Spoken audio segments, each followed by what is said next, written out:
A possible shakeup for a local school district. On Sunday, a controversial state program will be no more. But what does the repeal of the driver responsibility program mean for you? And we're going to tell you about how a San Antonio hospital stepped in to perform a life-saving surgery on a little girl with a rare disorder.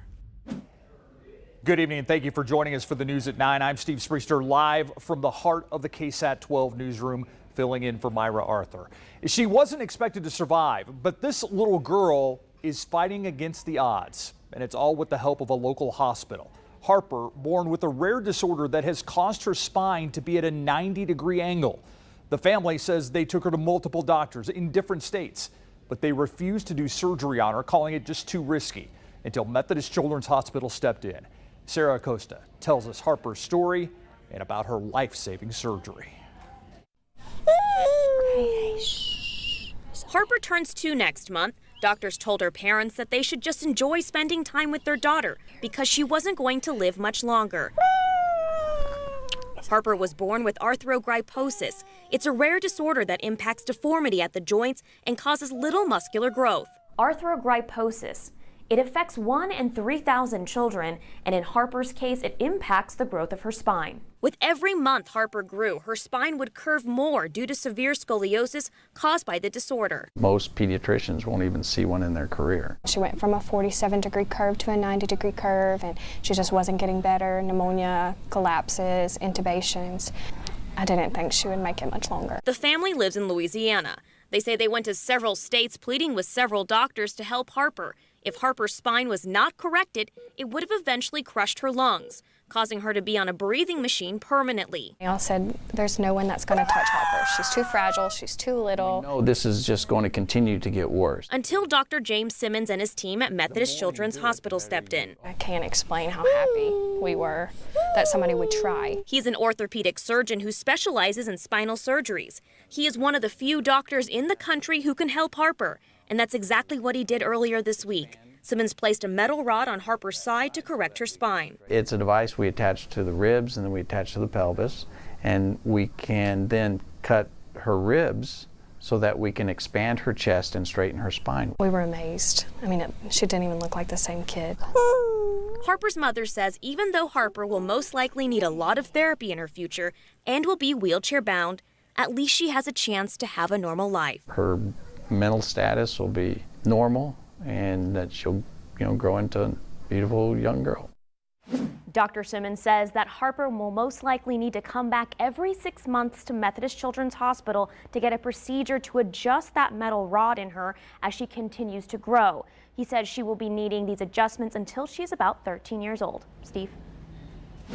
A successful surgery, though. Thank you, Sarah. More uncertainty for the South San School District tonight. The superintendent has plans to resign, according to an agenda post on South San's website just hours ago.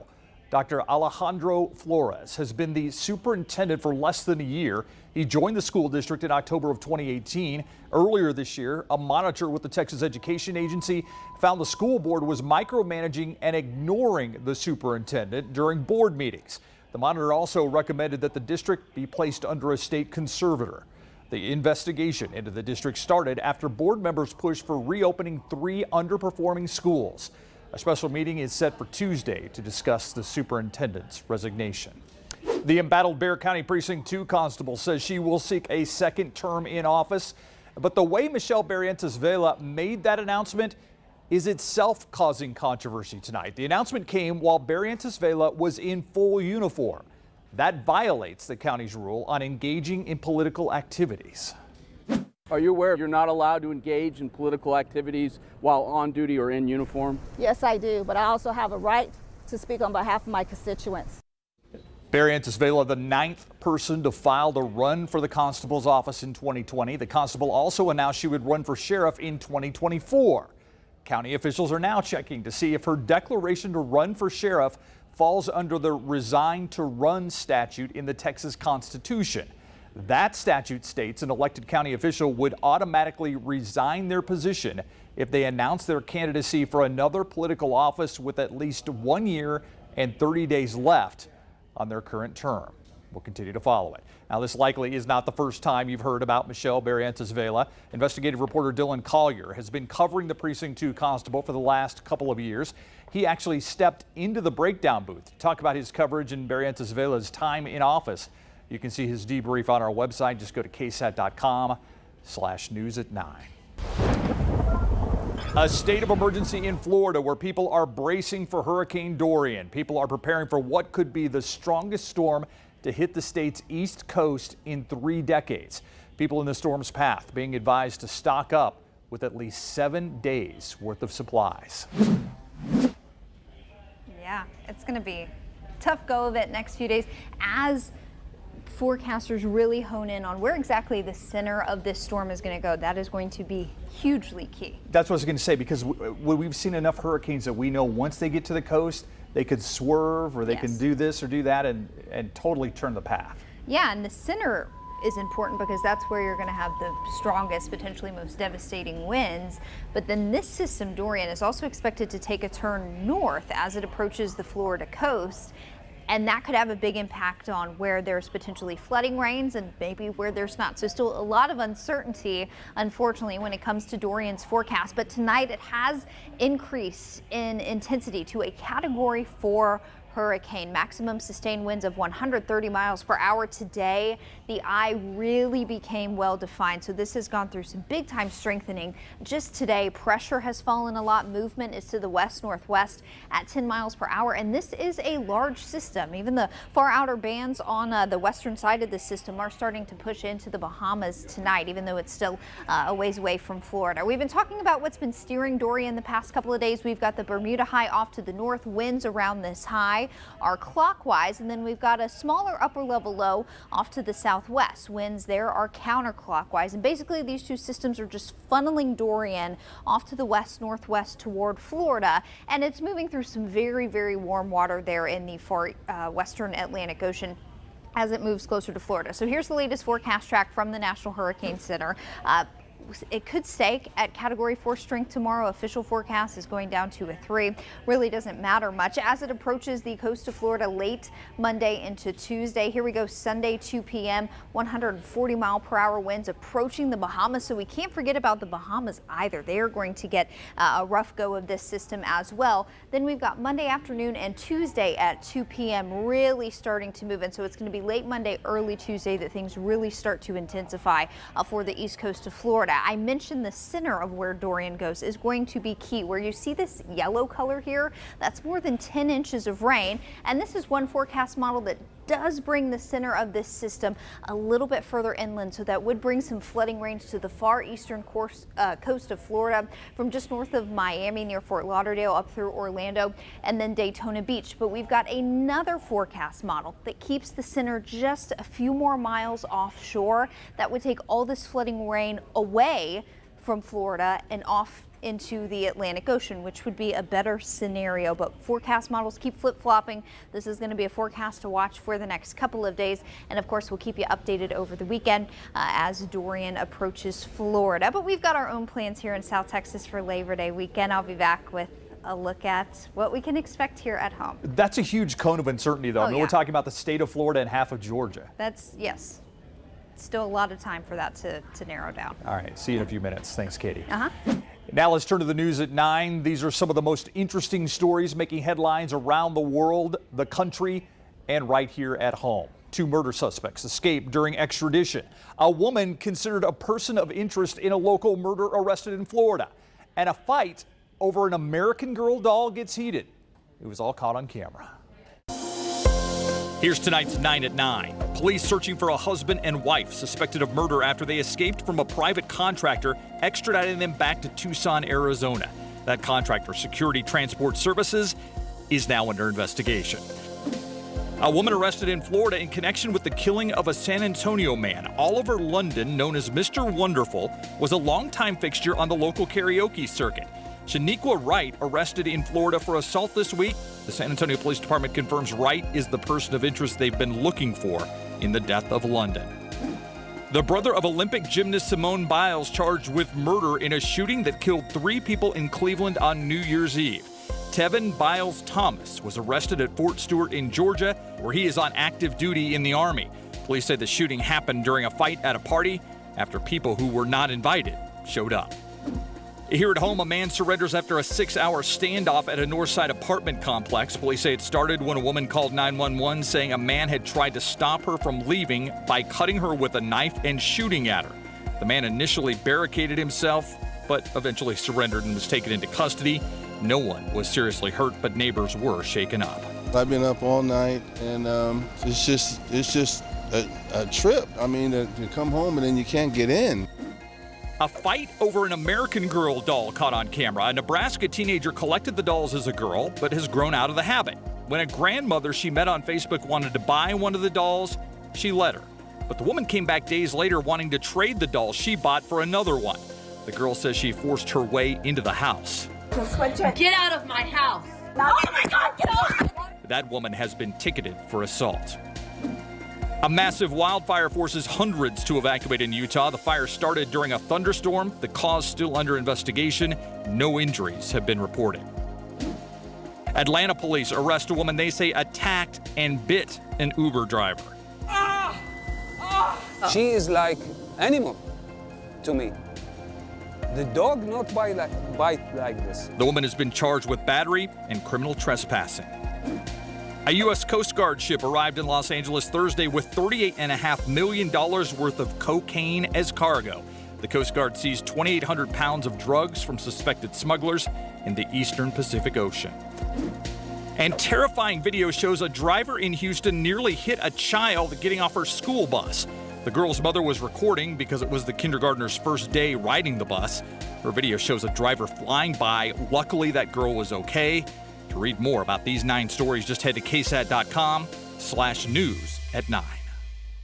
Just because you see something trending online doesn't mean it's accurate. At the end of every week, the Associated Press puts together a roundup of some of the most popular but completely untrue stories and images of the past several days. Let's take a look. This has been a big claim this week. The Amazon rainforest, the so-called lungs of the earth, produces 20% of the planet's oxygen. It's a stat that's been cited by several news outlets, including KSAT and the Associated Press. But experts say it's not accurate. The Associated Press spoke to the executive director of a global climate group and an atmospheric scientist from Colorado State University. They say the majority of the world's oxygen actually comes from the ocean. It's unclear where that claim actually comes from, but scientists from Colorado State have a theory. He believes it's a possibility that it may have originated in a 2010 study published in Science magazine that found the Amazon accounts for 20% of land photosynthesis. One more tonight, some social media users are saying that Olive Garden is funding President Donald Trump's 2020 re-election campaign. Those users are urging a boycott of the chain. But Olive Garden tweeted a response saying neither the restaurant nor its parent company donates to presidential candidates. Endless breadsticks, pasta, no politics. We'll be right back.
Recently on the news at 9, we told you about several new laws set to take effect on September 1st across Texas. One of those laws, the repeal of the controversial driver responsibility program. But what does that mean for you? First, some background. 16-year-old driver responsibility program added annual fees for some traffic violations on top of the price of traffic tickets. If Texans could not pay these fees or didn't enter a payment plan within a certain amount of time, they had their licenses suspended. The Texas Tribune reports that for many, these surcharges grew to the thousands of dollars on years-old tickets, leaving more than 1 million unable to keep or renew their driver's licenses. So now that this program is about to be repealed, some drivers will be able to get their licenses reinstated. So who is eligible? According to the Texas Tribune, about 635,000 drivers whose fees and suspensions stem from the driver responsibility program will be immediately eligible to have their driver's licenses reinstated. About 350,000 of them will be eligible after paying a reinstatement fee of about $100. If you think this applies to you, you can check your eligibility at texas.gov. Meanwhile, about 398,000 Texans whose licenses were suspended for reasons outside of the program can have those suspensions lifted after resolving other issues. If your license was suspended for less than 2 years, you may be able to replace it online. So what's happening to all those unpaid surcharges? All surcharges under the program will be waived September 1st. License suspensions that resulted from the program will remain on a driver's record. Does this repeal mean that drivers with unpaid traffic tickets can no longer lose their licenses? No, the Texas Tribune reports the driver responsibility program was one of 2 ways drivers with unpaid tickets could lose their licenses. About 300,000 drivers are still ineligible to renew their licenses because of the state's Omni program. To read about some of the other new state laws that will be taking effect on September 1st, go to KSAT.com. For the 9, RJ Marcus. Turning to some of the biggest stories people are talking about tonight, the Democratic National Committee has security concerns about a plan to make the Iowa and Nevada caucuses virtual events. The state parties had planned to let some voters cast caucus votes over the phone in 2020 instead of showing up to traditional caucus meetings. The DNC's Rules and Bylaws Committee will meet next week to make a final decision on the plans. Apple apologizing for letting its workers listen to users talk to Siri. The practice is designed to improve the quality of the virtual assistant, but there was some backlash last month after The Guardian reported that contractors could hear users' private conversations. In a blog post, Apple's CEO said now users will have to opt in to have their recordings reviewed. Also, only Apple employees will have access to audio samples, not contract workers, and the company will no longer keep audio recordings of Siri interactions. All right, we are talking Dorian. It's obviously the big weather news tonight, but also the fact a lot of people are going to be out and about because it's Labor Day weekend. Yeah, it's going to be a rough Labor Day for Florida. Yeah. Here at home, not so much. Yeah. Just very, very hot. Slim chances of rain. I think tomorrow is our best chance, but mostly very hot. So if you have any grilling plans, should be just fine. We're going to have a 20% chance for some afternoon and evening showers and storms on your Saturday. A high of 97, staying hot through the weekend. Monday, a high temperature of 99. I can't take credit for the flaming hot. That was Justin Horn. This morning, I just left the text in there because it's very appropriate. I know a lot of you will be doing some grilling or have some outdoor plans this weekend. So let's take a look at Futurecast heading into tomorrow. In the morning, we'll start off with a few hours of the low morning clouds and then see some more sun as we head into the afternoon. Now, today we had some showers and storms move in from north and central Texas. A lot of that activity did fizzle out as it got down to us here in South Texas. But there are likely some leftover what we call outflow boundaries out there this evening. And as we heat up tomorrow afternoon, those outflow boundaries could spark some more showers and storms, so that's why we will be leaving in a mention of some isolated thunderstorm activity through the day tomorrow. I think this may be a touch overdone on this particular forecast model, but through the late afternoon, early evening hours, some passing showers and non-severe storms will be possible. As we get into Sunday, I expect some more coastal showers in the afternoon, but if we're going to rack up some rain, tomorrow would be the day to do it. Otherwise, I've got a lot of sunshine in your forecast this week, and the UV index will kind of hover between very high and extreme, so that means without sunscreen it could take 15 to 10 minutes, even less than that, for skin damage to occur. So I know you've got plans to be outside. Just make sure you're staying hydrated, wearing the sunscreen. Looking ahead to next week after the Labor Day holiday, while Florida will be dealing with Dorian, we've got a broad piece of upper level energy that will be swinging over South Texas. Unfortunately, this does not spell a lot of rain for us. I think it does toss us some good high cloud cover recover as we get into next week, but a lot of the good soaking rain is going to be down in far South Texas and even the northern part of Mexico. So our southernmost counties, I'm talking a good bit south of Highway 90, you're looking at maybe less than a ½ inch of rain through the latter part of next week. And we don't even have formal rain chances for San Antonio in the forecast, but with some additional high clouds that'll trim a few degrees off of our high temperatures. As we get into next week, unfortunately, I just don't see a big weather pattern change that spells cooler and rain chances for us just yet. Yeah, that's what we need. Dramatic drop would be nice, but now we're just going down. Just shave a few off here. Baby steps, right? Yeah. All right, so I know you've been following the Heavy Metal Madness bracket, Katie, very closely. Yeah. Okay, are you familiar with the song Rock You Like a Hurricane? Yeah, well, yeah. Okay, are you familiar with the song Thunderstruck? Yes. Both Weather Time, and those two bands are actually made the finals. AC/DC and the Scorpions made the finals of the Heavy Metal Madness. Now, this is a bit of an upset because when we seeded this whole thing, we had Black Sabbath as the #1 seed. We had Led Zeppelin as the #2 seed. We had Metallica as the #3 seed, and we had AC/DC as the #4 seed. We had the Scorpions as the #18 seed. And look who they beat. They beat Motley Crue, they beat Guns N' Roses, they beat Led Zeppelin, they beat Megadeth on their way to the finals. So I'm saying to myself, why the Scorpions? Why? Why does San Antonio like the Scorpions? Because all of this is, you know, San Antonio based. San Antonio's favorite bands. Yeah. And a friend of mine has a theory. Jesse has a theory. That's whose leather jacket I borrow every once in a while. He says it's because the Scorpions played here a lot in the 80s and 90s. Yeah. So Show the locals some love. I'm not counting them out at this point. I still think AC/DC is the favorite. Fascinating. But yeah, I can tell you're fascinated. No, I really could look, I really could Look at her. She's got a leather skirt on, but it's just for show, I think. Is that the? Yeah, she doesn't even know how to do that. Or is that just? I always get that. That's hang 10. Right. Yeah. That's hook 'em horns. No, no. Well, all right. So now they got to vote, right? So you can vote between now and next Friday. AC/DC, the Scorpions. Who will be San Antonio's favorite? Vote on KSAT.com right now. We'll be right back.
Have you tried one of those Popeye sandwiches? Has anybody tried one? Oh, I had a Was it good? Okay. Oh, Katie Blake. She doesn't care about Heavy Metal Madness, but she gives the thumbs down to the Popeyes chicken sandwich. Okay. Thank you, Katie. All right, we've come to the end of another long week full of big local headlines, from pushback over a proposed gun buyback program to the death of an influential former mayor. RJ Marquez gives us a look back at the week in 210. A judge rejects the alleged medical center rapist's plea deal. 20-year-old Anton Harris is accused of sexually assaulting 5 women between 2015 and 2017. He would have been sentenced to 40 years in prison as part of the agreement. I'm not going to accept the plea agreement. There's 5 aggravated sexual assaults, all of them involving or alleged involving guns and knives. In addition, the first victim and the first potential case to go to trial stated that they got strong opposition. San Antonio Police Chief William McManus speaking out against the new gun buyback program proposed by 2 city council members. McManus said Tuesday they're well-intentioned, but buybacks don't work. I've conducted them in D.C. and I've conducted them in Minneapolis, and the numbers just don't bear them out. The folks who turn in those guns are not the ones using them on the street. The second in a series of town halls about gun violence focus on public readiness, de-escalation, and prevention strategies. The town halls are being organized by District 8 City Councilman Manny Pelaez. This week's panel featured McManus, Bexar County Sheriff Javier Salazar, and San Antonio Fire Chief Charles Hood. The purpose is to rally the community in solidarity in the face of recent and ongoing gun tragedies. 2 women sentenced in connection with a theft scheme at the popular Bird Bakery in Alamo Heights. Jessica Martinez was sentenced Wednesday to 4 years in prison after stealing more than $120,000 from the bakery. Stephanie Ray Beth Trevino was sentenced a day later. Police say she stole more than $3,000. Trevino was granted deferred adjudication. A San Antonio trailblazer leaves us at the age of 97. Lila Cockrell died Thursday. She was the first woman to be elected mayor of San Antonio. This woman touched me deeply, more than anybody else I can think of. Tuesday will be a public viewing from 6 to 8 at Mission Park Funeral Chapel. A public memorial service will follow on Thursday at 10 a.m. at Laurel Heights United Methodist. Later that same day, a public tribute at the theater that bears her name downtown on Market Street.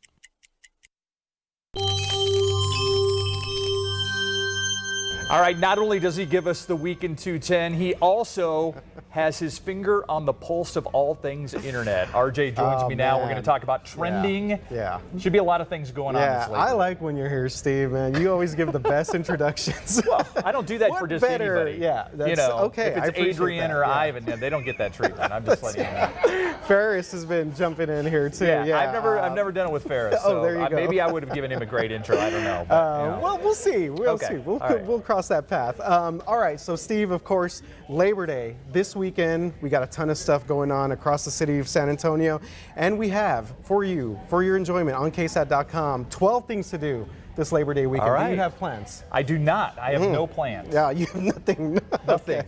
I will probably pay attention to the Incarnate Word UTSA football game. That is on here. One of the 12 things. That is on here. Of course, UTSA versus UIW, the Battle of the Birds, and then we also have a ton of different things.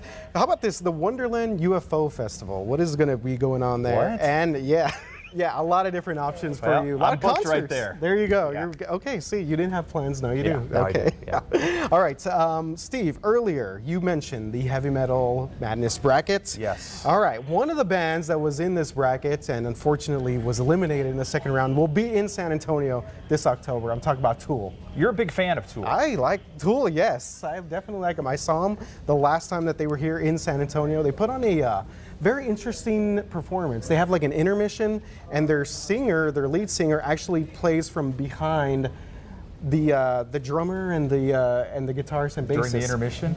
No, well, during the entire set, he's behind. He's sort of like in the shadows. You don't see him. Where are they playing? The AT&T Center. AT&T Yes. Center. Okay. AT&T Center. Who took them out in the Heavy Metal Mania? I'm not sure. I'm gonna have to look. We actually have a link to that. It's probably we're gonna have to find out. It's probably the juggernaut that is the Scorpions. How are the Scorpions doing so well? You tell me. I think there's a conspiracy afoot. I think Klaus Meine and Rudy Schenker from the Scorpions are probably tapped right into there. So. Yeah. I tend to agree with you there. But if you guys want more information on Tool headed to San Antonio, go to KSAT.com. All right. Last story here, and what a way to end the week. The headline alone says it all. Dog poop fairy doesn't exist, San Antonio Park says.